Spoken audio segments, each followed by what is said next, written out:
السلام عليكم ورحمة الله وبركاته. رمضان كريم. soo dhawaada dhammaan kasoo qaybgalayaashii banalistaha maanta sessionkeena ka qayb qaadan doono ilaa naga dhigi kuwii ramadaanka ka wada faa'iideysto. waxaan rajeynaa si fiican inaan sessionka ugu faa'iideysan doono. sessionka wuxuu ku saabsan yahay pregnancy and lactation in Ramadan. sidaa ognahay bisha Ramadaan qiimaheeda aad ayuu u badan yahay, waxaana habboon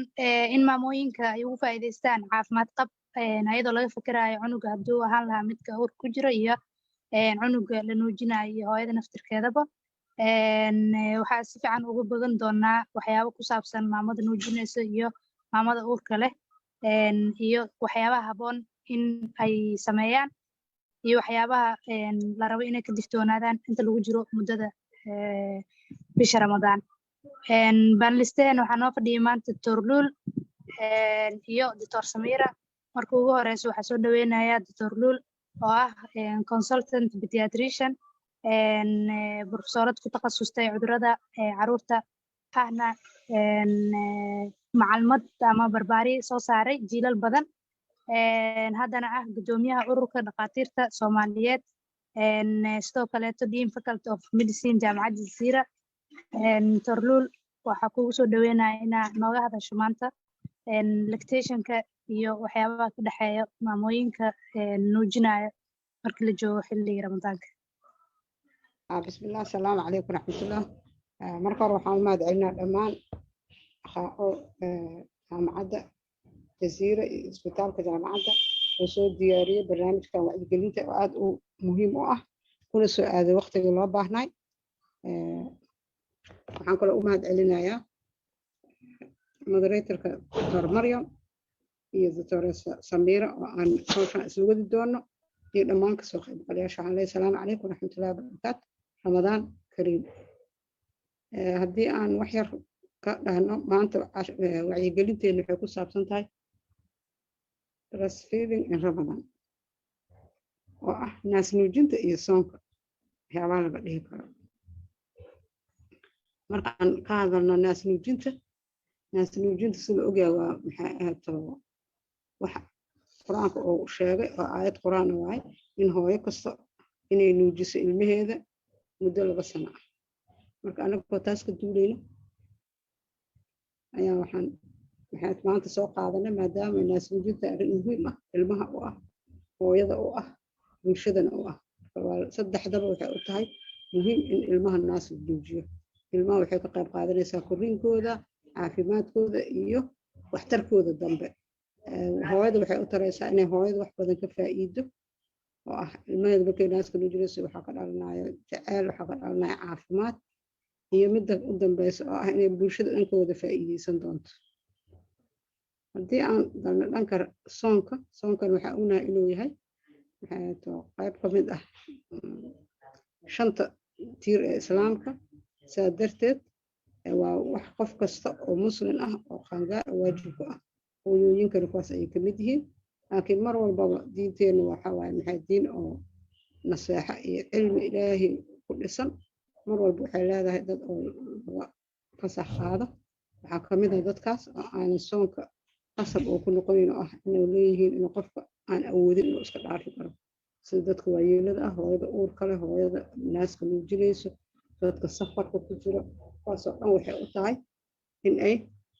soonka laga cafinayo oo ay soo gudayaan markay xaaladaas ay ku jiraan ay ka baxaan.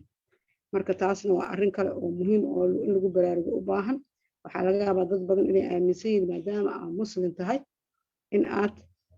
maxay ahaato soontid inay qasab tahay. marka qasab ma jiro, gaar ahaan hooyada markay uur leedahay ama ay maxay nuujinayso waxay leedahay ruqsad ah inay hadda iska dhaafi karto, markay xaaladan ka baxdana inay soo gudi doonto soonka lagu qaato. iyadoo saas ay jirto san hore usoo sheegnay waxaa jiraan hooyooyin mar walba doorto in ay soomaan. haddii marka ay taas dhacdo ee hooyadan dhahdo aniga waxaan jeclahay inaan soonkeyga aan soomo, waxaa muhiim ah inay ka fakarto mar walba caafimaadkeeda iyo caafimaadka cunugeeda. hooyada oo nuujinayso waa inay mar walba raadiso oo ogaato macluumaad ku saabsan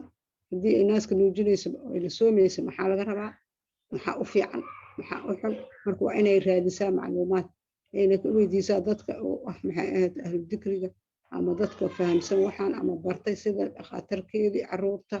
ee dhakhtarka haweenka hadday leedahay inay ayaga weydiiso oo ay weydiiso xaaladaha markay soomayso waxyaabaha looga baahan qof naas nuujinaya ma soomi karaa waa su-aalaha la isweydiiyey ka mid tahay ma soomi karaa anoo naaska nuujinaya haddii saas dhaho waxay noqonaya haa waa soomi karaa qofka haddii uu soonkaas uu yahay mid oo kooban oo waqtigiisa uu yaryahay sidaan ognahay soonku bil waaye bishaas waxay soo gashaa waqtiyadaas way kala gedisan yihiin waqtiyada marka waxay noqon karaan kuwa waqtigooda soon oo waqtigiisa dheer yahay soon waqtigiisa yar yahay walow Soomaaliya marka la joogo anaka alxamdulillah soonkeena waqtigiisa isku dhow yihiin waqti aad u badan maaha laakiin marmarka qaarkood waxaa dhacdo inuu saacado badan la soomo 16 saacadood 18 saacadood wixii mararka qaarkood oo waqtiga ay qoraxda soo baxayso waqtiga qoraxda dhacayso inuu aad u dheeraado waqtiyana inuu isku dhow marka waqtiyada aad ku dheer yahay hooyadu waa ku adkaan kartaa laakiin sida kaleete haddii waqtiga uu yahay 12 saac 13 saacadood sida Soomaaliya oo kale soonku waa qofkii awoodo uu sameyn karaa hooyada iyadoo naaska nuujinayso haddana naas nuujinta ayaan kala bixin karnaa soonka waxaa kaleeto ku jirta waqtiga la soomayo naftirkiisa soonka waqti wuxuu kusoo aadaa mar waqti roob oo qabow ah mar wuxuu kusoo gaadaa waqti xilliga aad u kulul yahay marka ayada naftirkeeda in laga fakaro oo la fiiriyo ayay u baahan tahay waxyaabaha kale oo marka naas nuujinta iyo laga hadlaayo iyo soonka waxaa muhiim ah naas nuujinta naftirkeeda waxay leedahay qaybo sida aan naqaano hooyada naaska markay nuujinayso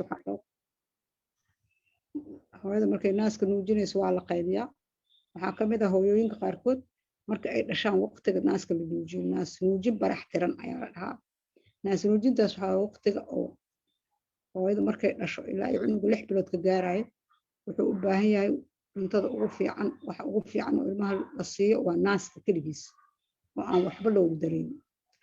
waqtigaas waxaa waaye waqtiga ugu badan oo ilmuhu ay korayaan koriimada ugu badan adduunka inta uu qofka jiro waqtiga uu ugu badan yahay miisaankiisii waxaa ku kordhaya miisaanku ku dhashay miisaan la mid ah miisaan kaliya maaha waxaa kaloo koraya maxay ahaato xubnihiisa kuwooda ugu muhiimsan sida maskaxda oo kale waxyaabaha kale oo 6 bilood oo cunug uga baahan yahay naas inuu helo naaskaasna uu ku filnaado waxaa waaye hooyada difaaceedii dhan ayaa 6 bilood loogu soo gudbiyay ilmaha 6 bilood wax kale oo cudurrada ka difaaci karo aan naaska ahayn malaha marka 6 bilood hooyada difaaceedii dhan way u soo gudbinaysaa marka waa waqtiga ugu muhiimsan oo naaska la siiyo marka hooyada markay waqtigaas ku jirto cunugu wax kale oo qaadanayna uusan jirin hooyada waxaa fiican in ay aad u xoojiso inay naaska siiso soonkana ay qalayso sida ugu muhiimsan waa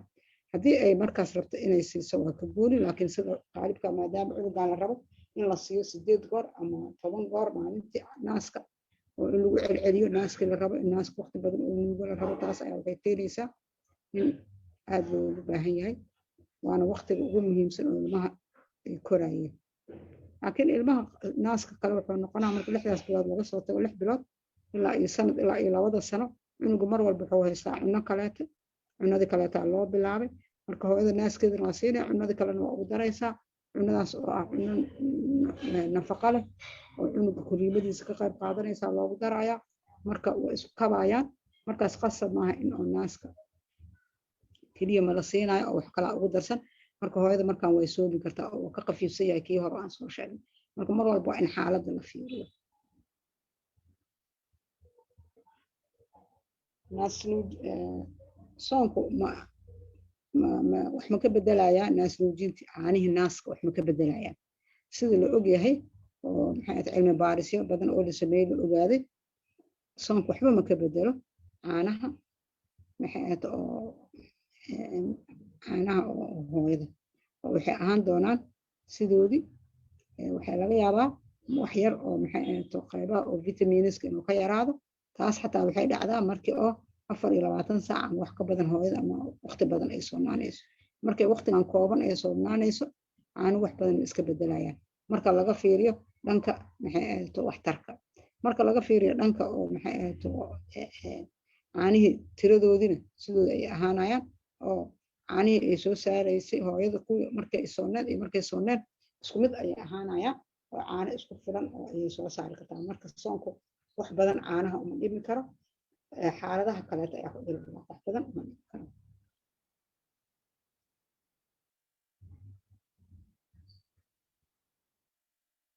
hooyada marka hadday ay go'aansato inay soonto waxaa jira waxyaabo badan oo laga rabo marka hore waxaa kow ah xaaladeeda caafimaadka sida ay tahay maxay ahayd dhiiggeeda sida uu yahay waxyaabahaas oo dhan waxaa fiican in dhakhtar inta u tagto la fiiriyo la control oo lira adiga waa awoodaa inaad soontid oo kaleeto waxyaabaha kale oo muhiim ah waxaa ah soonka waxaan ognahay 4 casho suxuura la cunaa suxuurta waa meesha ugu muhiimsan oo mar kasta in oo la qaato ay tahay waa inay mar kasta suxuurta ay qaadataa taas oo ah waqtiga ugu fiican ay waxay qaadatay ee waqti u gaartay marka inay cunto isku dheeli tiran fiican suxuurta marka muhiim waay waa in suxuurta laga tegin dad waxaa jirta cashay habeenka iska seexdaan laakiin hooyada naaska nuujinaysa ma ku jirto waa inay suxuurataa caanaha subaga ku jiro waxba iskama bedelaan hooyada hadday sooman tahay cunugana wuxuu ugu kori karaa sidii loogu talagalay sababta waxaa waaye mar walba cunuga wuxuu heli doonaa maxay ahayd hooyada faadkeeda ama hooyada maxay ahayd xeertii ku jirta ayuu isticmaalayaa marka asaga wax badan cunuga si fiican ugu kori karaa saas darteed hooyada mar walba waxaa fiican inay cunto ku filan haddii hooyada cuntadeeda yaraato waxaa laga yaabaa cunuga inay ku yaraadaan wixii uu helayay waxaa la rabaa marka hooyada inay qaadato marka ay soomayso waa inay heshaa cunto u badan borotiinka kaas oo ilmaha caafimaadkooda iyo korriimadooda ka qayb qaadanayo inay hesho cuntada carbohydrate loo yaqaan ama qaybta oo maxay ahayd sokorta hadhow noqonayso kuwaas weliba waxaa aad u fiican kuwa dhaqso la helayo slow release energy grains whole grainka ama cuntada oo grainka ama cuntadan oo miraha oo maxay ahayd sida maxay ahayd qamadiga galleyda waxaas oo dhan inay hesho burka maxay ahayd cuntada oo glycemic indexkeeda oo hooseeya sida maxay ahayd bariiska waxaas oo dhan maxay ahayd timirta waxyaabaha aad u fiican waay fruitka noocyadiisa kala gedisan maxay ahayd qudaarta iyo noocyadeeda kala gedisan kulli waa inay qaadataa kuwaasoo dhan waxay ka helaysaa wax badan oo ah wixii ay u baahnayd oo ahaa vitaminiska iyo maxay ahayd macdantii iyo vitamiinka ay u baahnayd ayay ka helaysaa inay maalintii cabto ugu yaraan 3 litir oo biyo ah 3 litir oo biyo waxaa rabaa markay afurto ilaa iyo saxuurta inay qaadato ilaa iyo waxaa 13 koob oo biyo inay cabto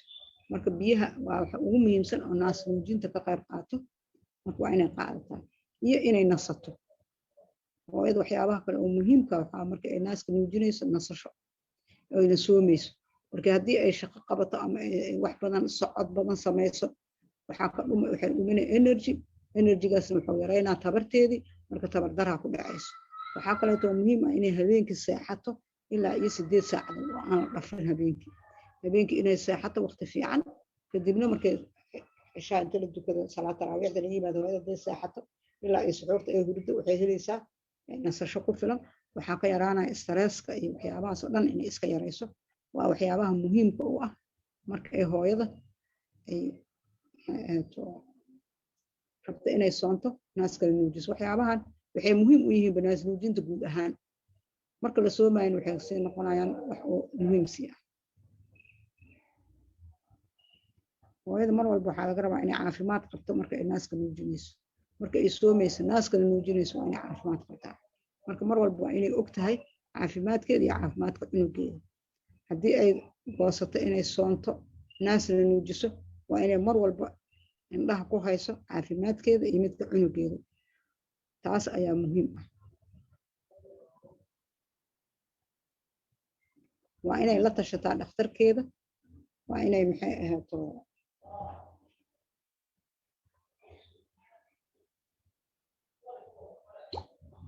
waa inay la tashataa dhakhtarkeeda haddii ay wax oo maxay ahaato miisaankeeda inuu dhumaayo ay aragto kaleete markaas waxaa fiican hooyada intay bilaabayso markay soonka bilaabayso naaska nuujinayso ama uur leedahay in miisaankeeda lala socdo marka miisaankeeda inay la ogaado marka miisaanka haddii ay wax 1 kiilo ka badan dhuminayso kaleeto waa inay dhakhtarka u tagtaa u sheegtaa maxay ahaato biyaheeda ama hydration wax la dhaho ama qofka inuu maxay ahaato biyo ku filan jirkiisa uu leeyahay oo safuuq baxsanaan iyadana waa muhiim marka ay gaar ahaan soonka markuu ku soo aado waqtiyada kuleelka hadda anagoo kale waqtiyada kuleelka nagu soo aaday oo temperature-ka aad u kulushahay markaas ayadana waxaa loo baahnaanayaa inay hooyada ka fakarto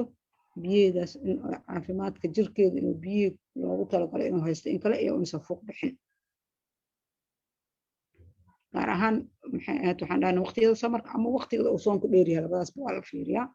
marka anaga tan samarka aadna soonayso haddii hooyada ay wax dareento sidee ku ogaan kartaa inay fuuq baxa oo jiro waxay ku ogaan kartaa haddii ay dareemayso oon aad u tiro badan waqtiga soonkaa lagu jiraa hooyada waxay dareemay oon badan marka musqusha gasho kaleeto kaadideeda waxay aad kaadi u adag oo madow ah oo maxay ur leh inay wareer dareento inay hurdo dareento idoo xataa aan iska nasanaysa haddana hurdo dareento iyo inay madax xanuun dareento haddii calaamadahan markay aragto calaamadahan waxay u yihiin maxay ahaato muhiim inay hooyada oo jiro fuuq bax haddii calaamadahan markay aragto maxay sameynaysaa waxaa aad u muhiimsan inay marka hore dee dhakhtar u tegi karto dhakhtar u tagto iyo inay soonka furto haddii calaamadahan imaadaan oo fuuq baxa ah wuxuu caafimaadkeeda dib u keeni karaa maadaama awalba la ogolaayo hooyada naaska nuujinaysa inay soonka iska furto soonka iska furi kartaa hooyada say ku ogaan kartaa cunugeeda naasay siisaa waana sooman tahay inuu cunugeeda nafaqada loogu dalagalay oo haysto in cunugeeda uu fiican yahay in cunugeeda uu koraayo sidee ayadana ku ogaan kartaa waxyaabo waxaa jirta calaamado oo hadday aragto ay u baahan inay ka fakarto ama cunugaas ay geyso dhakhtar ama ay ogaato in ay naas nuujinta ay sameynaysay inaysan ahayn sidii la rabay waxyaabaha ay sameyn lagu ogaan karo waxaa ka mid ah cunuga inuu maanta oo dhan ooynayo cunuga dee ooyintiisa awal markay naaska sii jirtay aysan sooneen iyo markay hadda soontay oo naaska siinayso dee ooyinta ay badato waxay dhihi kartaa hooyadu waxay ogaan kartaa inay cunugeeda inay waxba uusan haysanin maxay ahayta naaska inuusan ku filnaan oo kaleeto haddii ay maxay tahay baambarkii ay ka bedeli jirtay maxay tahay wixii inta ay ka bedeli jirtay ka yar gaar ahaan ilmaha marka naaska la siinayo waxaa la dhahaa ilaa 8 goor laga bedelaa 6 goor haddii uu yaraado marka 2 goor 3 goor naas laga bedelo ayadana waxay sheegaysaa inuusan helin maxay tahay caano ku filan haddii saxaradiisa ay noqoto cagaar oo kaleeto waxay sheegaysaa inuusan helin wax ku filan maxay tahay dowlatarjiga ama cunuga uusan sidii u firfircoonaa jira u firfircooneen ama cunuga haddii miisaankiisa uu ku dhaco inuu hoos u dhaco miisaanka uusan koraynin calaamadahaas oo dhan marka la arko waxaa la dareemi karaa ama hooyada ay dareemi kartaa inay wax ka qaldan yihiin naas nuujinteeda saa darteed waxaa fiican inay maxay u tagto dhakhtarkeedii dhakhtarka cunuga loo geeyo kadibna waxa ugu muhiimsan waxaa waa in oo naaska inay soonka iska furto si cunuga uu helo wixii uu u baahan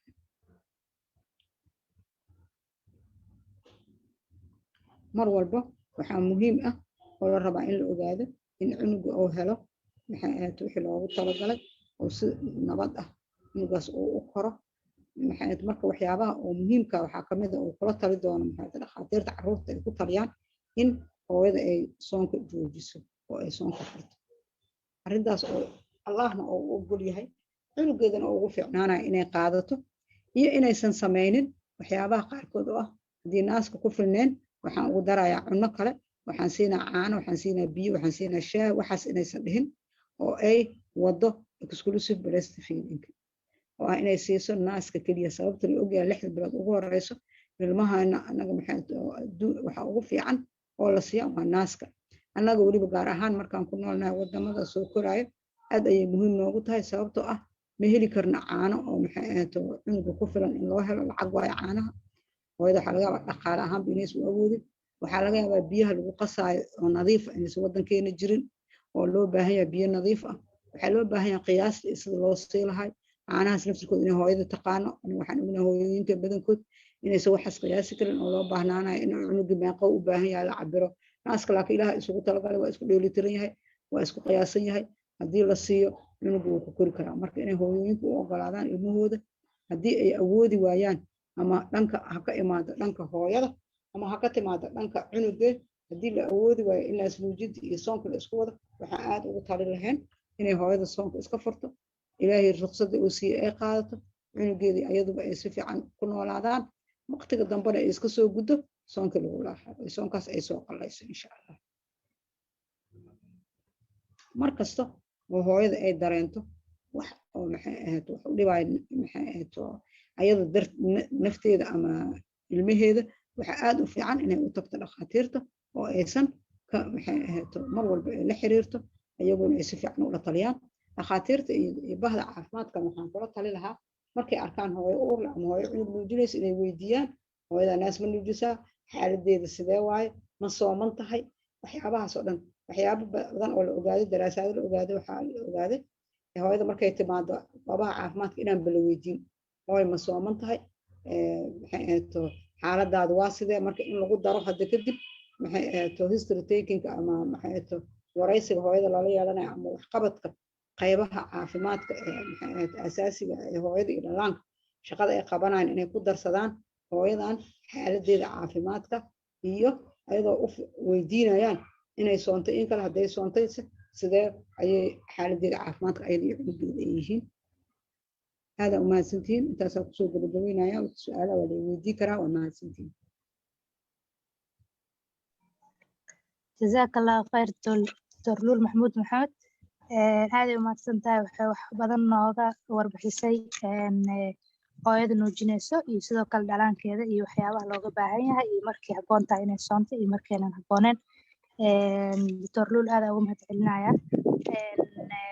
markaan waxaa soo dhaweynayaa Dr. Samira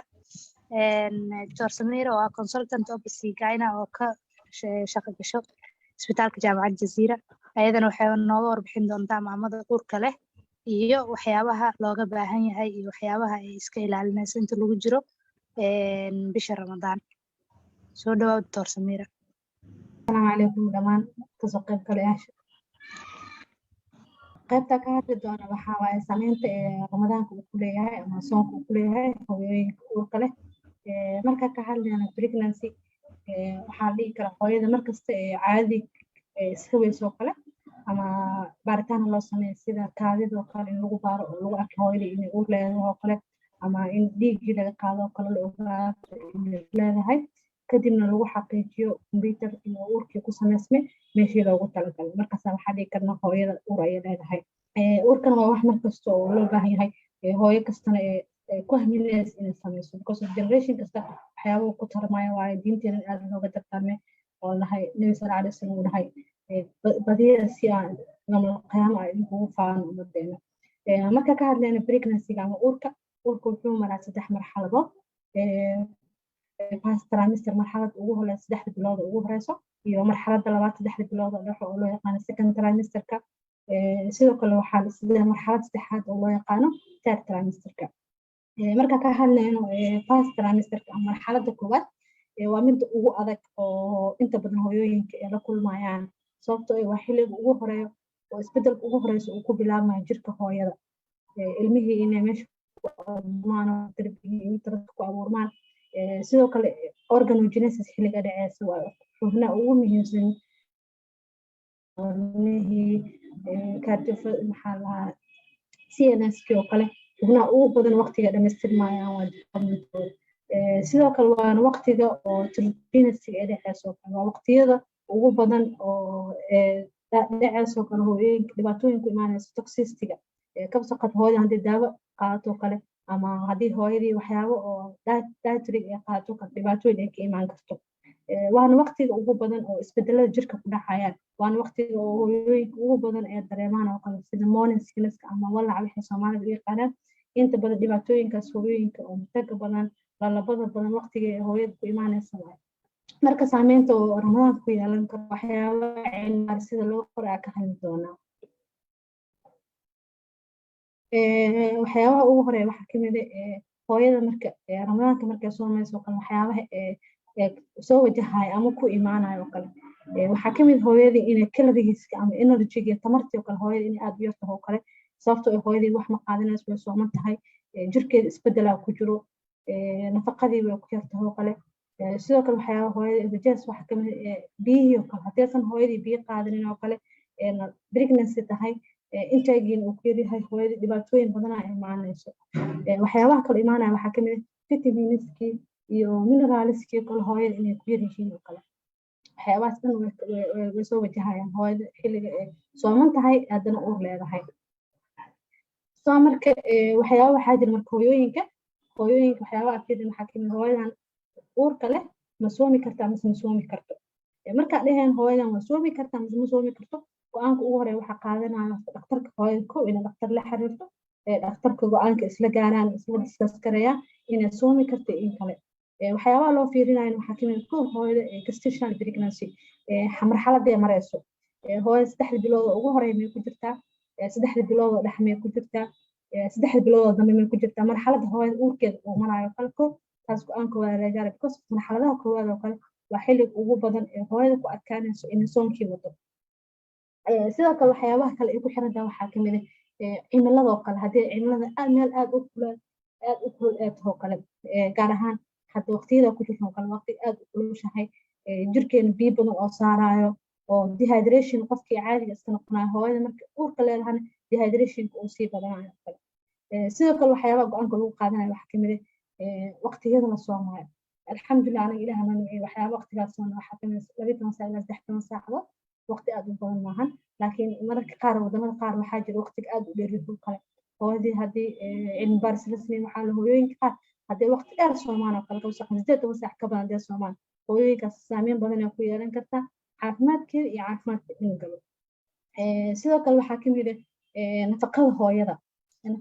markaa dhehayna waxaa cabiraynaa celceliska jirka BMI-ga BMI-ga markastana waxaa lagu helaa weydka hooyada oo loo qaybiyo height-ka la isku yargaray dhererka hooyada loo malibaaray normalka waxaa laga rabaa 18 ilaa 25.5 inuu dhexeeyo haddii marka celceliska hooyada miisaankeedii oo ka yaraa 18 oo kale hooyada nafaqa dari ee hayso kale nafaqada jirka ee ku filneen oo kale hooyada marka ayada saas ay tahay haddii haddana soon ku sii jirto maxaa dhacaya nafaqadii la rabay inay cunug u gudbiso kale inuu cunugaas uusan gaaraynin taasna ay dhibaato ugu imaado cunuga uurka ku jiro sidoo kale waxyaabaha la fiirinayo waxaa kamid hooyada markay soomayso babyga statuska cunuga caloosha ku jiro xaaladuu ku sugan yahay kawsoo qaada hooyooyinka qaar hooyo kasta oo uur leh bil kasta waxaa raba miisaanka cunuga suspectation waxaa jira expectation laga filaya inuu gaaro cunuga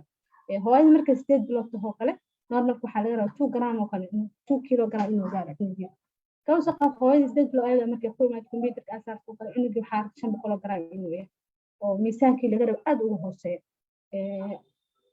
waa laga yaabaa hooyada inay sokor qabi karto dhiigkar qabi karto something inay keeni karaan ama normal inuu jiro oo probleme cunuga heesta ay ka imaan karto soo marka hooyooyinkaas oo kale waxyaabaha lagula talinaya waxaa kamid haddii sii soonto kale inay dhibaatooyinka sii badanayso hooyooyinkaas oo kale in lagala taliyo inaysan soomin ay nafaqo fiican qaataan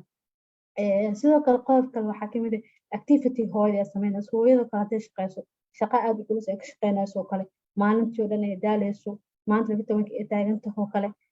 dehydration badan oo ku imaanayo hooyooyinkaas oo kale waxaa lagula taliyaa in oo soonkaas oo kale ay joojiyaan si aysan saameyn ugu yeelin naftooda iyo nafta uurkooda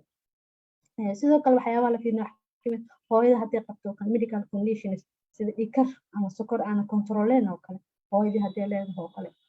haddii hooyadan emotional ay u jiran tahay hooyadan psychiatric problem ma qabto kale depression oo kale hooyada ku jiro oo kale aysan soonka wadi karin oo kale go-aan laga qaato hooyadaas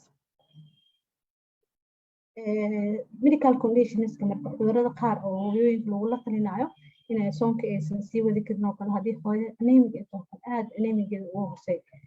normaliga oo HB-ga markaa fiirinayna hooyooyinkeena tiro loogu talagalaa jiro kawsoo qaad hooyooyinka first trimester oo 12 oo kale inuu gaaro maxaa la second oo kale ama bilaha labaad iyo bilaha dambe oo kale hooyada in 10 ka badan HB-geeda oo kale hooyada haddii HB-geeda aad u hooseeyo 8 hooyada HB-ga haddana hooyada soon kusii darto waxaa imaan kara hooyada in HB-geeda aad u sii hoos maro taasna dhibaato ku keeni karto hooyada inay soonkii wadi weyso nafsadeedii caafimaad dar ka imaado oo organ failure ama heart failure oo kale inuu ku imaado cunugiina inay dhibaato gaarsiiso sidoo kale waxyaabaha hooyooyinka uurka leh oo medical dhibaato u keeni kara waxaa kamid haddii peptic ulcer uu jiro hooyada kaba soo qaado haddii boog calooleed oo kale uu ku yaalo xanuun badan ee dareemayso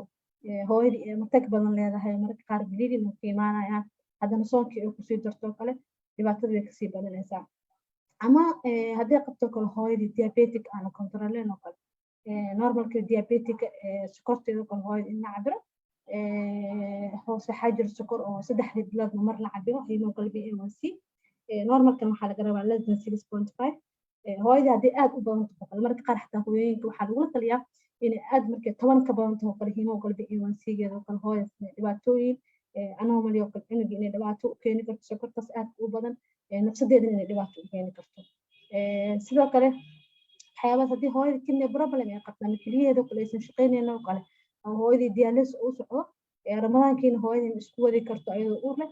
waxyaabahaas in go'aan laga wada qaato ama hooyooyinka kale waxaa soo geli karo poor obstetric outcome hooyadan kama soo qaado 5 cunug ama 4 cunug ee loos gareysa abortion miscarriage ku imaaday ama problem kale hooyada uur ku imaaday hooyadaas oo kale in loo sheego inaysan ramadaanka sii wadi karin khatar ku imaanaysa ilmaheeda kale ama preterm delivery hooyadii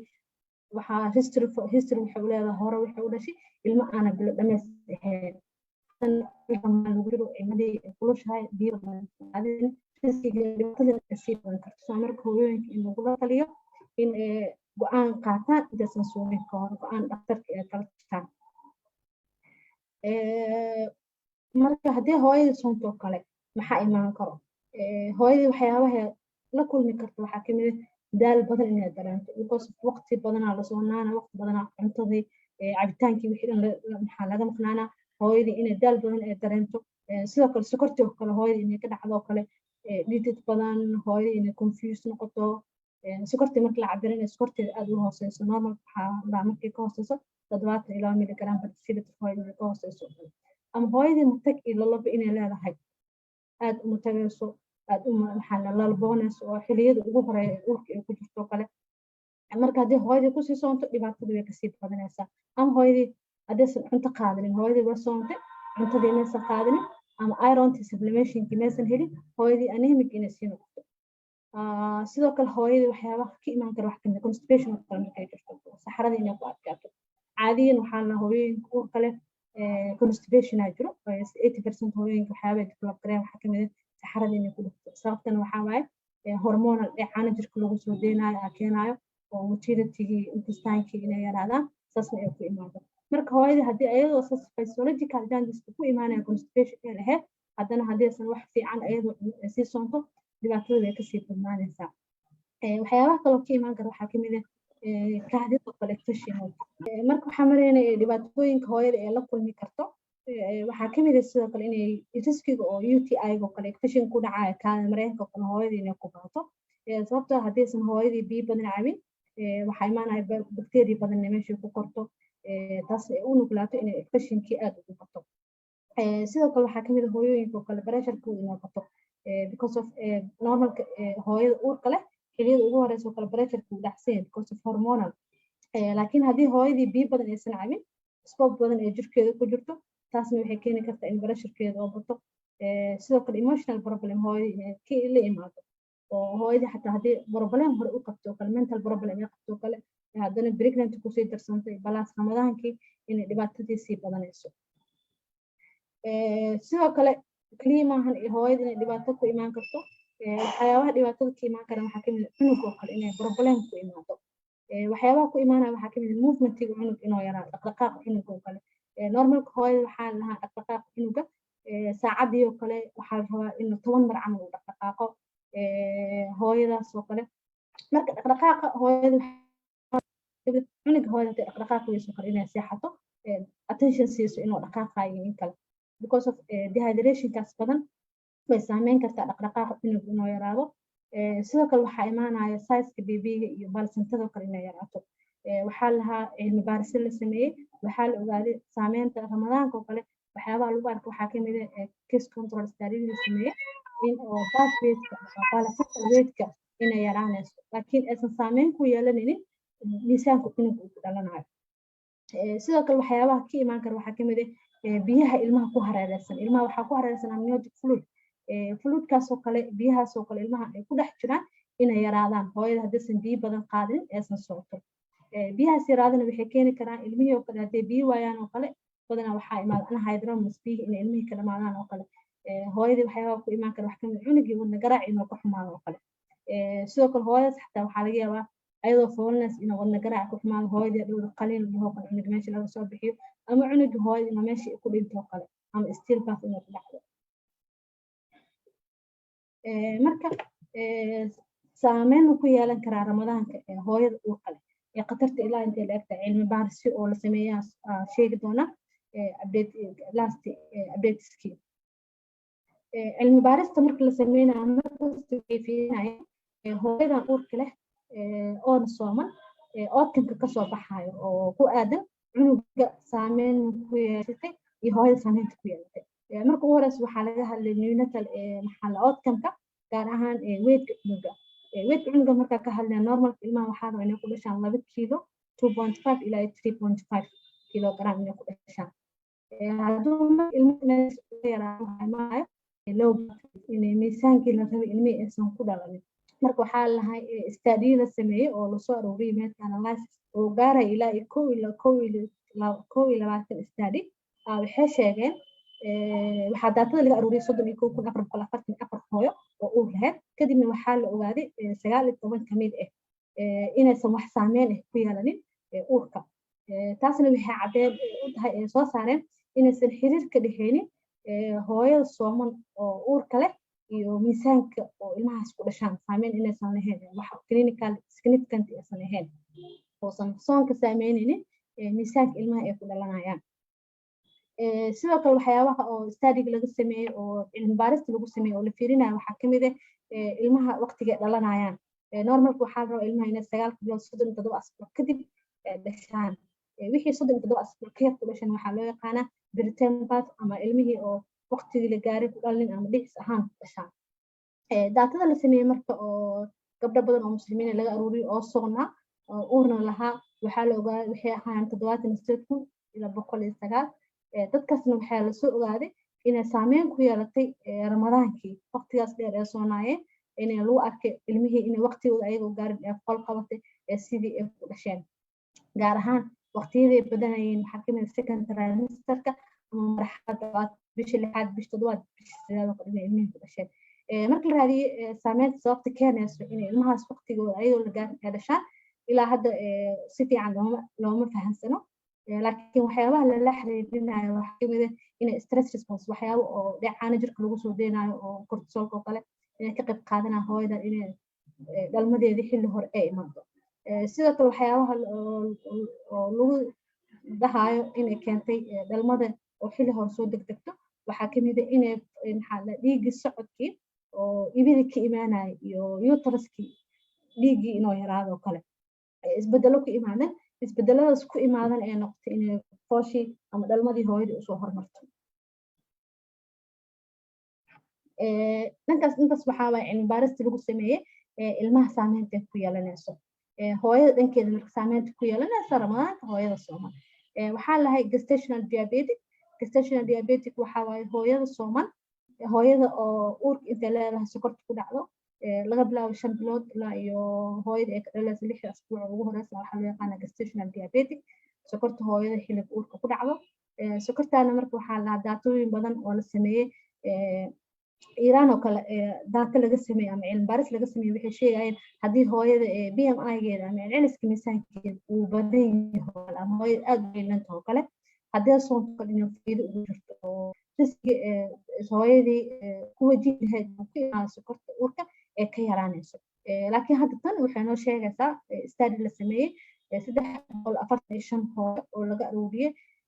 inaysan saameyn ku yeelanin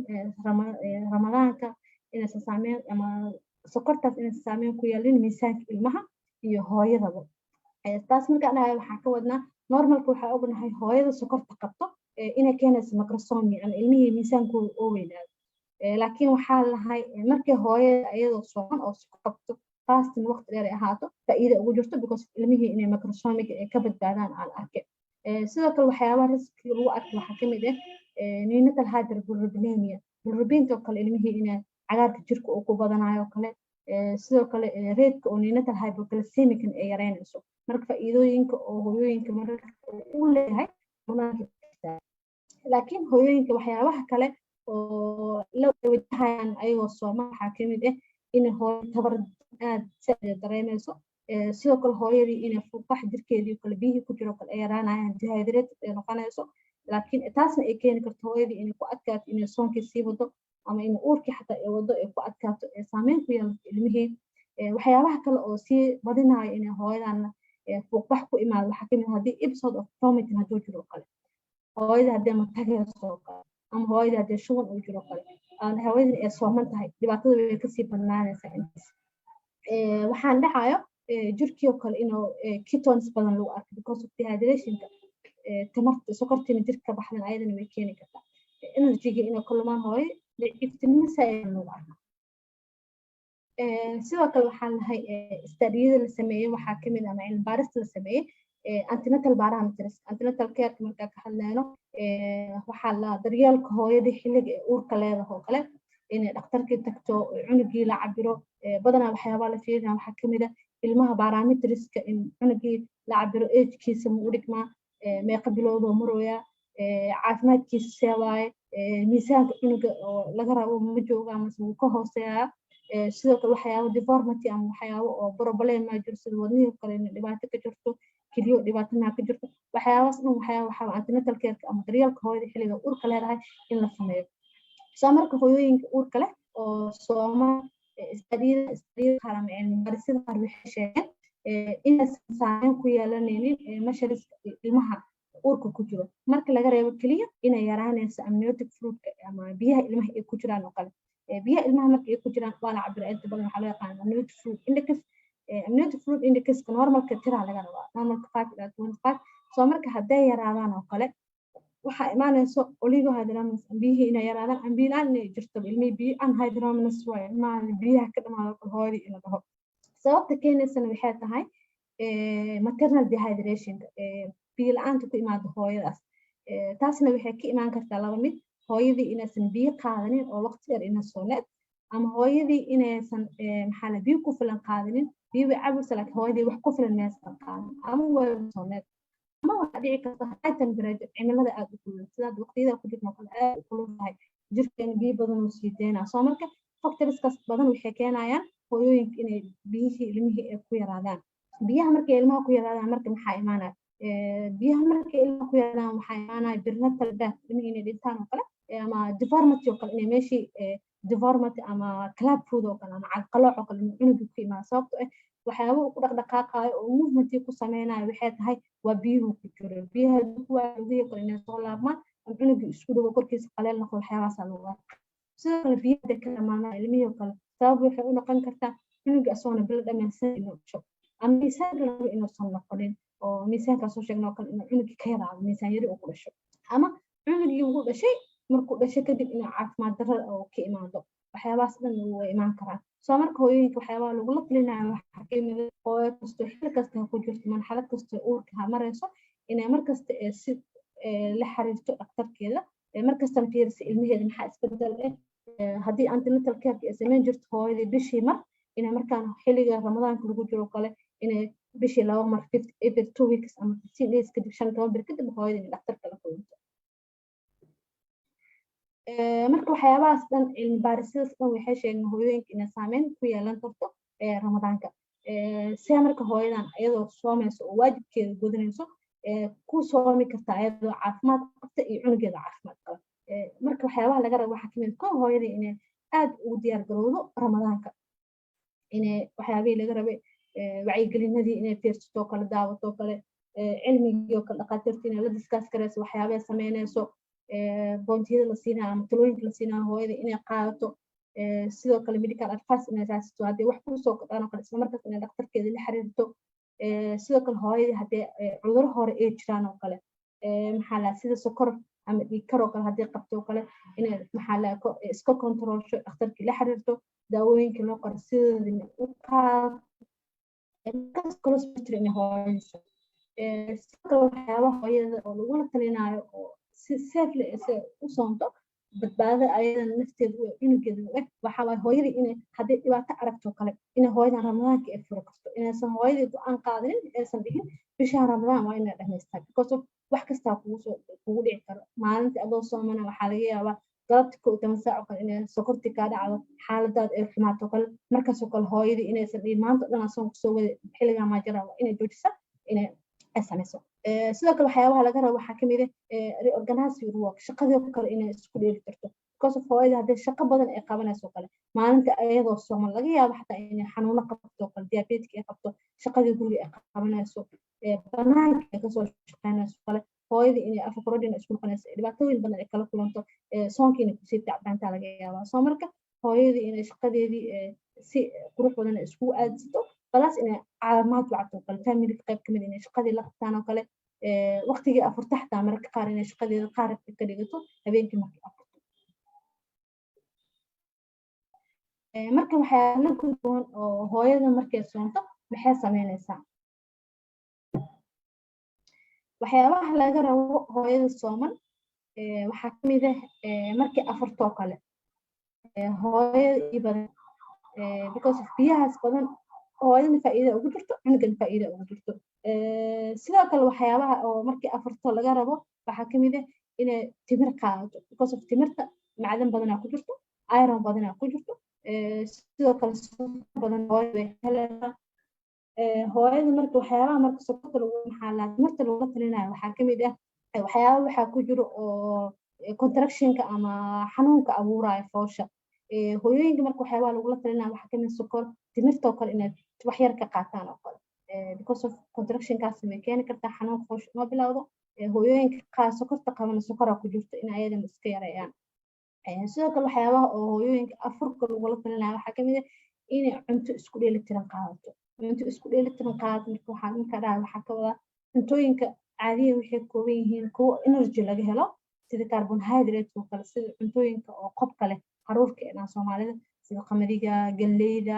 cuntooyinkaas inay qaadato cuntooyinka qobka leh cuntooyinkaas qobka leh faa'iido leeyihiin wax kamid ka horta hooyada energy ka helaysa tamar fiican ay ka helaysaa tan labaad hooyooyinka waxaa ognahay oo hore usoo sheegnay inay ku badan tahay constipationka ama calool fadhiga waxyaabaha looga badbaadi karna waxaa kamid ah cuntooyinka qobka hooyada inay badsato biyo badan inay cabto si ugu hortagto inaysan ku imaanin calool fadhiga because calool fadhiga dhibaatooyin badan u keeni karta hooyadii xataa mararka qaar waxaa laga yaabaa inay hemorrhoid ku imaado ama baabasiiro ku imaado kale dhibaatooyin complication kale u keento waxyaabaha kale lagula talinayo waxaa kamid hooyada fruitiska inay qaadato fruitiska ay qaadanayso hooyooyinka uur kale markaa ka hadlayno waxaa loo kala qaybinaa wax ugu badan oo hooyooyinka lagula talinayo waxaa kamid qaraha watermelonka ama qaraha because of qaraha waxaa ku jira biyo badan oo ka kooban waa cuntooyinka oo biyaha ku jiraan waxayna ka caawinaysaa hooyooyinka in macdanta jirkeeda ee balanced ka dhigto electrolyte sida cusbada potassium oo kale sodium oo kale in jirkeeda balance uu noqdo faa'iidada labaad uu leeyahay qaraha kamid hooyooyinka 9 bilood ugu dambeeyo ay ku jirtaan waxaa ognahay caadiyan ilmaha biyo ku jiraan amniotic fluidka hooyada markay 9 bilood ay soo bilaabayso kale inay sii yaraanayaan sababta hooyooyinka marka waqtigaas kale waxyaaba lagula talinayo waxaa kamid inay biyo badan cabto gaar ahaan biyaha oo ku jiraan fruitiska oo high water content sida qaraha oo kale qajaarka oo kale inay biyahaas badsato qumbaha oo kale inay shiidato biyo ahaan ay u cabto weliba sokortan ay ku yarayso because sokortana hooyada ma u fiicno waxyaabaha kale fruitiska kale oo hooyooyinka ugu muhiimsan inay cunaan ay tahay waxaa kamid ah mooska oo kale banana mooska sababta u dhahan waxaa kamid carbohydrate badan ku jirto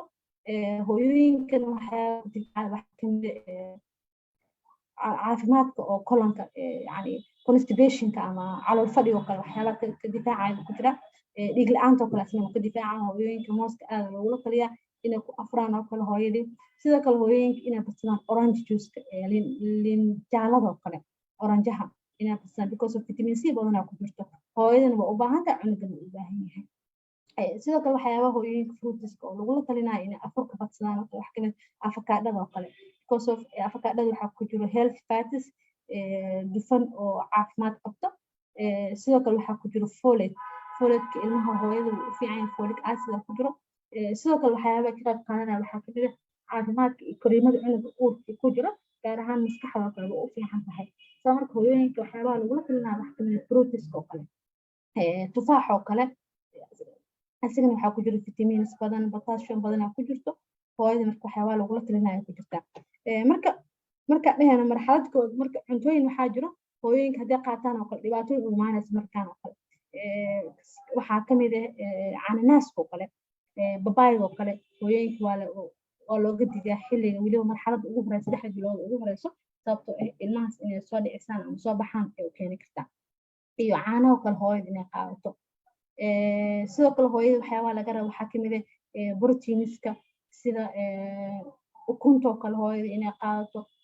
malaayga oo kale malaayga asagana malaayga cadka hooyooyinka lagula taliya oo kale because of malaayada qaar waxaa ku jira high mercury hooyada uma fiicna gaar ahaan marxaladda ugu horeysa oo kale hooyada caafimaad ahaan ayada cunugeeda uma fiicno hooyada markay intaas ku abuurta inta sameyso waxaa la rabaa inay sameyso afar kadib in hooyadii sidoo kale activity sameyso qaaq inay sameyso hooyada inay socod aado inay soo socdo oo kale hooyada sidoo kale waxyaabaha wax kamid markay soo laabato kale inay vitamiiniskeeda qaadato kadibna waxaa lahaa sublimationka loo baahnaa haddii daawo qaadanayso oo kale medicationiskeeda waqtigaas ay qaadato hooyadin inay xilli hore inay seexato because of nasiinadaas badan hooyadaas waxay difaacaysaa in jirkeeda oo daalka ka yaraado caadiyan waxaa rabaa 8 saacadood 9 saacadood inay hooyadii soonto sidoo kale suxuurta waxyaaba ugu muhiimsan hooyada inay usoo kacdo ee tahay suxuur fiican qaadato sidoo kale suxuurta ayadana sidii maxaa lahaa afarka ee sameyso kale inay sameyso cuntooyin isku dheelitiran carbohydrate badan ee qaadato sida whole grainka haruurka oo kale qudaarta cagaaran ansalaatada cabbage-ka koostada waxyaabahaas inay qaadato sidoo kale hooyada markasta waxaa lagula taliyaa inta uurka leedahay inay ka feejignaata inay qaadato cusbooyinka cuntada ku badan tahay cusbada badan sidoo kale sokorta badan inay hooyada ka feejignaato kafayinta waxyaabaha kafeega ku jirto kale sida qaxwada waxyaabaha koolooyinka cabitaanada inay hooyada ka feejignaato biyo badan iyo caano inay cabto markay suxuuranaysan marka hooyooyinka sidoo kale waxyaabaha oo talooyinka la siinayo waxaa kamid inay cuntadeeda markasta ay ka fikirto inay hooyada soo sameyso because cuntada haddii sameyso aysan ku soconin ayadana way badanaysaa because hooyooyinka waxaa ognahay jirkeeda xilliga xinjirowga aad u badaya marka hooyada uurka leedahay soo marka hooyooyinka waxyaaba lagula talinayo hooyada markasta inay socod sameyso markay cuntada cunto kadib sidoo kale waxyaabaha lagula talinayo waxaa kamid ah inay exercise saa'idka ama shaqooyinka culus oo kale aad kaga feejignaato sababtoo soonkeedina dehydration badan oo keena hooyada inay daal badan sameyso caafimaadkeedina uu fiicno ama hooyada shaqo hadday qabanayso oo kale inay shaqadii qabato xilliga aysan sooneyn oo kale habeenkii kale markay afurto inay shaqadeeda u badan ay qabato waxyaabaha hooyooyinka sidoo kale lagula talinayo waxaa kamid snakeska hooyada markay afurto kale inaysan suxuurta sugin afurka iyo suxuurta oo kale dhexdooda inay cuntooyin waxyaaba fudfudud ama fruitis oo kale ama qudaarta oo kale inay waxyaabahaas qaadato waxyaabaha hooyooyinka oo sidoo kale lagula talinayo waxaa kamid ah waxaa jira warning sign calaamado hadday hooyada isku aragto ee tahay hooyada isla markii inay maxaa lahaay dhaktar ay raadsato soonkiina ay iska furto because hooyada ayadoo sooman hadduu qabtaan oo kale xanuun oo kale hooyada hadday qabato hooyada waxaa laga rabaa xanuunkaas hadday qabato ee kaga shakiso hooyooyinka inay taho kale foosho kale inay bilaabanayso hooyada ka shakiso isla markii inay soonka joojiso oo biyo cabto dhakhtarkiina sida ugu dhaqsiyaha badan ay u gaarto sidoo kale waxyaabaha oo warning sign-ka ama calaamadaha degdega ah hooyada inay wax ku qabato u baahan tahay wax kamid haddii cunug dhaqdhaqaaqiisa oo hooyada weyso hooyo iyadoo sooman normalka cunuga 5 bilood wixii ka dambeeya dhaqdhaqaaqa oo sameynaa haddii marka hooyada dhaqdhaqaaqa cunuga ay weyso saacadii waxaa lahaa 10 mar inuu dhaqdhaqaaqa la rabaa nuska saacada 5 ilaa 6 mar inay hooyada dhaqdhaqaaqa ay dareento soo marka hooyada waxaa la rabaa inay dhanka bidix u seexato dhanka bidix marka u seexato inay attention ka siiso maxaa la caloosheeda wax ma ka dhaqdhaqaaya mise ama inay xataa quraan shidato oo kale because dhawaaqaas ilmaha mararka qaar sensitive u yihiin dhaqdhaqaaqa markaas inay dareemayso in kale haddii markaas hooyadii weli aysan wax dareemeynin inay cunto qaadato cabitaan ama cunto xoogaa yar macaan oo kale snacks fruits inay qaadato haddana fiiriso dhanka bidix hooyadii fiiriso ma dhaqaaqa mise ma dhaqaaqa haddii weli dhaqaaqa dareemin hooyadii waxaa isla markiiba dhaqtar u tagto fiiriso inageeda dhaqdhaqaaqeeda u sheegto markaas baaritaana loo sameeyo sidoo kale waxyaabaha oo haddii lagu arko hooyada ay u baahan tahay inay response degdega ka bixiso dhiig haduu isku aragto hooyadii ha ahaato bilaha koowaad ha ahaato bilaha dhexe ha ahaato bilaha ugu dambe ani vaginal bleeding dhiig bax kasta oo dhiig kasta oo ka imaada vagina hooyada hadii isku aragto waxaa loo baahan yahay in isla markii dhakhtar tagto la xiriirto waxa waxay yihiin la ogaado sidoo kale hooyada haddii biyo ka imaadaan because ilmaha biyo ku jiro hooyooyinka mararka qaarna biyaha ka imaada foosha markay dhowdahay weliba haddii biyahaas oo kale hooyada isku aragto inay soonkeeda furto dhakhtarkiina u tagto sidoo kale haddii hooyada madax xanuun saa'id ah ay dareento madax xanuunka saa'idka marna wuxuu ka imaan karaa biyo la'aantaas badan dehydration jirka mararka qaarna wuxuu noqon karaa cudurro ku imaada hooyada xilliga uurka ay ku jirto gaar ahaan kan kale hooyada hadii hore u baraneed madaxda isku aragto bogo xanuunayo kale hooyada hadii calaamad isku aragto waxaa loo baahan yahay intay soonka furto sida ugu dhaqsiyaha badan dhakhtarkeeda la xiriirto sidoo kale waxyaabaha la iska rabo waxaa kamid ah hooyada hadii isku aragto inay dhakhtar la xiriirto daal fara badan hadday dareento hooyadii hadii soonkii wadi weyso oon saa'id ah ama baahi saa'id ah hooyadii hadii dareento sababtoo oonkan saa'idka baahida saa'idka hooyada waa laba qof kala ka qaadanayo nafaqadeeda hooyada marka waxaa la rabaa inaysan adkeysanin haddii tabarteeda ka badan ay aragto inay soonka iska joojiso iska soo qaleyso si ay nafteeda ugu badbaado nafteeda ugu badbaado waxyaabaha kale oo laga cabsanaa hooyooyinka hadii isku arkaan ay tahay inay maxaa lahaa dhakhtar ay la xiriiraan waxaa kamid ah haddii wareer dareento hooyadii oo kale maxaa lahaa inay markaas soonka iska joojiso dhakhtar la xiriirto badanaa waxaa lahaa sida la sameeyey waxaa loo talinaya hooyooyinka uurka leh inay badiyaan visitka perinatal visitka inay badiyaan daryeelka hooyada uurka leh dhakhtarka la xiriirayaan oo kale inay badiyaan sidoo kale waxyaabaha lagula talinaya waxaa kamid hooyooyinka inay fetal monitoring cunuga uurka ku jiro in markasta baaritaano in loo sameeyo inay badiyaan ayaga dhakhtarka uu kabar qabo hooyadii cunugeeda ay kabar qabto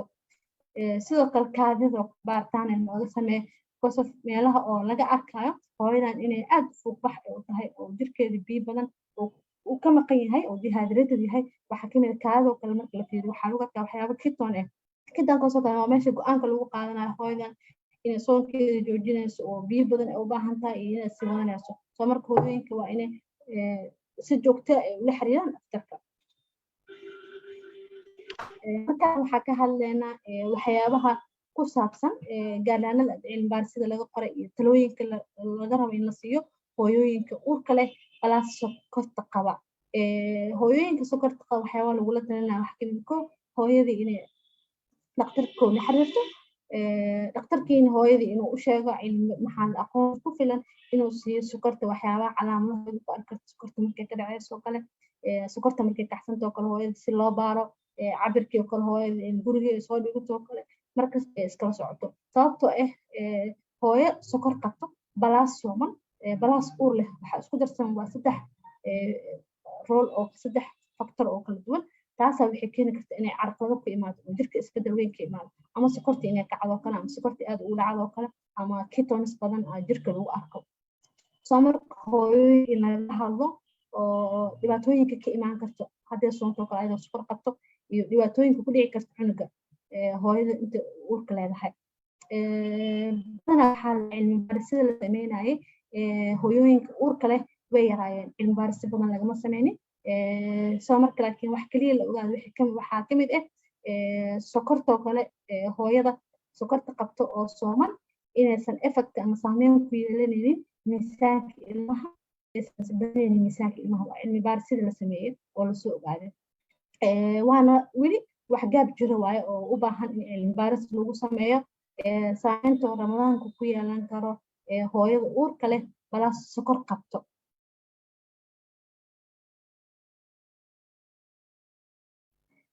marka waxyaabaha hooyooyinka lagula talinayo maxaa kamid ah sokorta qabo hooyada sokorta qabto oo uurka leh ku horta sokorta in hooyada markaas sokorteeda ay la socto inta badan waxaa jiro oo traditional oo qaldan oo la aaminsan yahay dadka qaar waxay dhahayaan haddii hooyadii kale qofka caadiga oo sooman haddii wax duraan oo kale inuu soonka ka jawaayo laakiin ma ahan wax sax ah hooyada xil kastoo isku moodaysaa sokorteeda waa cabiraysaa soonkeedana uu soconaa ma ka jawaayo soo marka hooyooyinka waxyaaba inaad u sheegno inaysan hooyadan kowdi haddii ayadoo sooman ee iska baarto kale inaysan dhibaato ku imaanaynin ramadaankeedina uu sii jiraa kow hooyadii horta in loo sheego oo laga wacyigeliyo tan labaad hooyadii in waqtiyada ee sokorta cabirayso kale in loo sheego inta badan ilaa 7 waqti aan lahaa gaalanada ugu dambeeyay hooyooyinka xilliga hooyada ee suxuuranayso kale inay iska cabirto subaxdii hore ilaa 3 saac oo kale inay cabirto midday oo kale 6 saac duhurkii oo kale inay cabirto hooyadii galabtii oo kale inay cabirto afurka kahor hooyadii inay cabirto afurka markii afurta kadib cunto qaad 2 saac kadib hooyadii inay cabirto sokorteeda sidoo kale hooyada haddii calaamad dareento sokorta u dhacayso kale hooyada haddii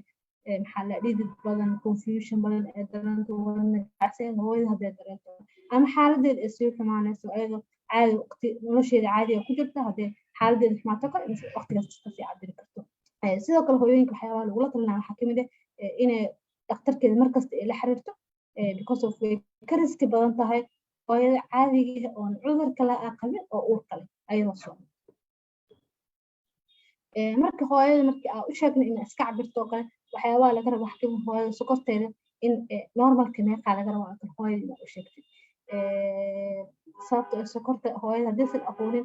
goormay badan tahay goormay yar tahay mu ogaan karto hooyadii soo marka in loo sheego normalka in la hooyada 72 u dhexeyso sokortaada normal waaye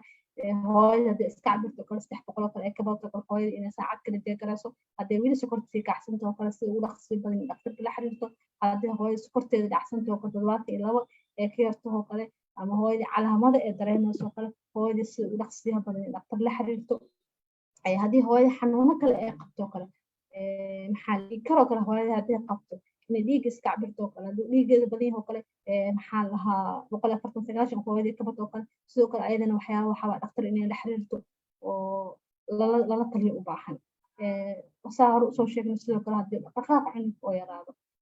hooyadii waxyaabaha oo lagula talinayo waaye inay ramadaanka joojiso waa referensigii sidii la sameeyey oo aan kasoo qaadanay wixii su-aal ah waa mahadsantahay Dr. Samira sidaa nooga warbixisay maamada uurka leh iyo waxyaabaha looga baahan yahay xilliga ramadaanka lagu jiro jazakallahu khayr markaana waxaa furan doonaa su-aalaha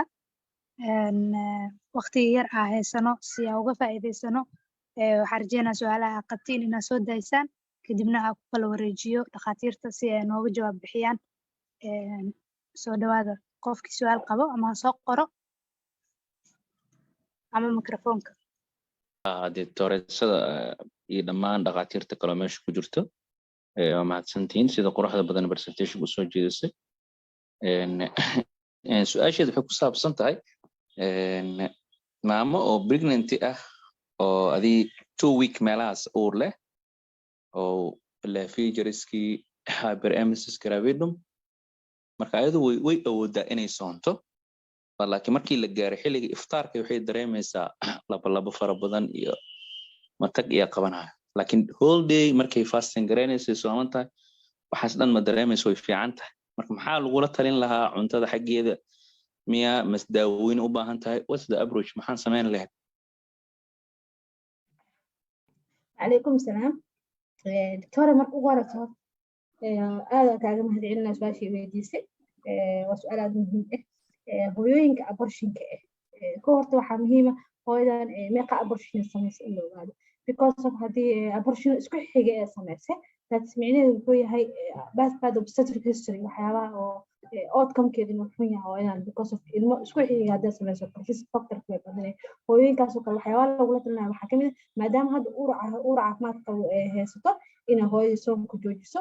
maxaa la soonkan mar kale ay soo qalayso because of waxaa dhici karto dehydrationkaas badan inay maxaa la hooyadii dhiba problem ugu imaado kale inay preterm labor ama miscarriage oo kale haddii 20 asbuuc ka yarta ama 5 bilood ka yarta oo kale hooyadii inay ku imaado haddii laakiin hooyadii aysan lahayn abortion xilli hore cunugu maxaa dhahay cunugeeda ugu horeeya ama one time abortion ay samayso kale hooyadii waxyaabaha lagula talinayo waxaa kamid ah inay maxaa la cuntadeedii markay afarto kale cunto isku dheelitir ay qaadato ugu yaraan 3 litir maalintii inay cabto weliba cuntooyinka oo high contact maxaa la wateriska ee biyaha ku jira inoo kale inay qaadato sidoo kale daawooyinka dhakhtar inay la xiriirto caafimaadkeeda la jeegarayo daawooyinka loo qoro inay qaadato daawooyinka haddii hooyada hybrinis ay ku jirto kale labadaas iyo matagaas badan xilliga suxuurta kale hooyada inay daawadii qayb qaato afurkin inay qayb qaato marka waxa ugu horeeya oo go'aanka lagu gaari karo waxaa kamid inay dhakhtarka u tagto xaaladeeda la jeekareeyo qof oo cusub 2 weeks oo kale u dhahay laakiin waxay leedahay kulli astaamihii oo lagu garanayay markay joogto xilliga iftaarka waxaa lagu arkaa in laba zaa'id iyo matag leedahay ma waxaa jiro daawooyin aad kula talinaysid ama cunadeeda ay wax ka bedelaysaa saas ayaa su-aasha ugu dambaysa marka hooyada haddii 2 weeks ay tahay aniga ahaan waxaa kula talin lahaa obstetric ahaan because of hooyada 3 bilood waa xilliga ugu badan oo dhibaatooyinka uurka ay imaanayso oo organogeneska dhacayo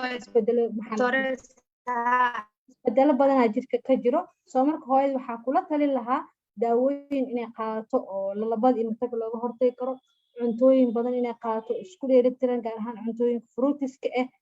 balaas biyo badan inay cabto haddii hooyadii weli ee daawada ayadoo qaadanaysa calaamadihi sii dareentana inay soonka joojiso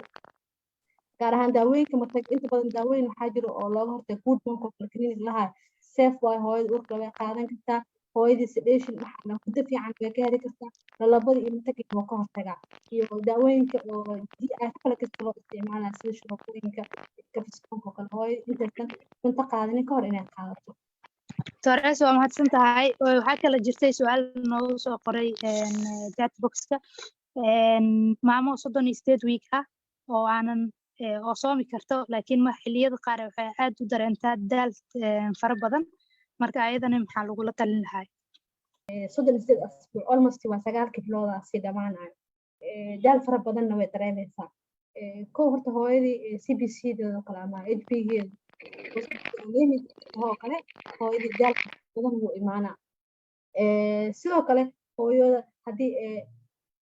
ilmaha kejigooda kale ilmaha haddii aad u weyihiin oo kale ayadana hooyada daal way dareemaysaa because xilliga 9 bilood ilmaha miisaankooda mararka qaar wuu weynaanaa 3 kiilo iyo 2 kiilo iyo bar ilaa 3 kiilo bar laga rabaa laakiin mararka qaar waxaa dhici karta hooyadii cunug 4 kiilo bar inay wado culayskas badanna ay keeni karto hooyadii inay daal badan dareento ama hooyadii inaysan cunto ku filan aysan qaadanaynin oo kale ama cunto isku dheelitiran inay qaadanayso cuntadii irontii tamarta sindaheeda kale inay qaadanin biyo badan wax ugu muhiimsan hooyooyinka wax ka mid biyaha sidoo kale hooyadaas waxaa kula talin lahaa inay hal mar check up sameyso HB-geeda wixii dhan isku kontrolsho cuntadeedana ay kontrolsho xilligaana waa xilliga hooyooyinka la rabo inay socod badan sameeyaan because waa waqtiga oo qoysha soo dhawaan lahayd hooyadii marka haddii ayadoo sooman 9kiina uu dhammaanayo hadhowdii waxaa imaan karta daalkaas fara badan inay sabab u noqdo inay hooyadii soconin hooyadii haddaysan soconinna waxaa imaanaysa fooshiyo kale hooyadii inaysan qabrin ama bilihii loogu talagalay 9 inay dhaafto 10 gasho soo marka hooyas waxaa kula talin lahaa ko inay HB-geeda iska kontrolsho tan labaad biyo badan inay cabto iyo cunto isku dheelitiran waa iska soo gabagabaysanaynaa xalqadeena maanta waxaa aad ugu mahadcelinayaa labada panelisteena la joogay Dr. Samira Ahmed Amore oo ah consultant obstetrician oo ka shaqo gasho isbitaalka Jaamacadda Jazeera sidoo kaleeto Dr. Sulul Maxamuud Maxamed oo ayadana ah consultant pediatrician wax badan kusoo dhex jiray sidoo kaleeto professorad ah soo saartay in badan jiilal oo kaadiriin caafimaad ah sidoo kaleetana hadda ah gudoomiyaha ururka dhakhaatiirta Soomaaliyeed aad u mahadsantihiin jazakumullahu khayr aljazaa waxaan rajeynayaa in aad looga faa'iiday xalqadan waxaa gacanta taaganahay Torlul Torres soo dhawaad السلام عليكم دكتور ومahadsantahay aad idinka mahadcelina Torres Samira wanaagsan ay u sharaxday yani badaltarkana aha waxaa la kaliya su'aal lagu soo qoray meesha inaan ka jawaab cunug hal sano jira caafimaad qabo naasna nuuga caanana qaato oo miisaankiisa uu yar yahay waxa muhiimka ah oo miisaanka loo baahan yahay waxa ah cunuga inuu qaato naaska waa muhiim laakiin caano kale cunuga ma u baahan waxa u baahan yahay waxa cunto si miisaanku u koro cunuga wuxuu u baahan yahay cunto marka waa in la siiyo naaska oo loogu daray cunto cunug hal sano jira hadduu yahay cuntadaas oo cunto isku dheelitiran oo laga heli karo waxyaabihii loo baahnaa oo dhan markuu sanad ka weynaado caano waa loogu dari karaa laakiin ilaa 6 bilood ilaa hal sano inta u dhaxayso waxaa la siinayaa cunno isku dheelitiran oo u badan borotiin fruit ku jiro vitaminiska laga heli karo iyo maxay macaadintii oo dhan laga heli karo si oo cunug u koro oo ku filan in la siiyo cuntadas oo ka kooban cunto isku dheelitiran kuna filan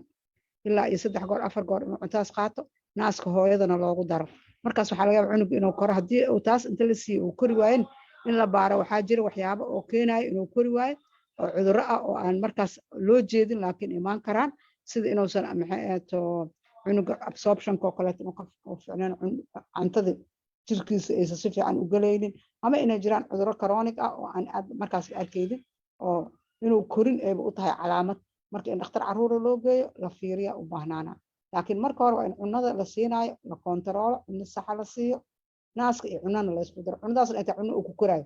sida hilib maxay ahayd borotiin ukun waxa oo malaay waxyaabahaas in la siiyo digir waxyaabaha oo ilmaha koriyaan in la siiyo haddii waxa uu cunayo carbohydrate iska noqdaan ilmaha waxaa laga yaabaa miisaan badan inuu isku kordhin ama cuntada haddays isku dheelitirnaan intaasaa rab inaan ka jawaab waa mahadsantahay Torres oo soo gabagabayn kartaa waa mahadsantahay Torres jawaabta waafiga nooga bixisay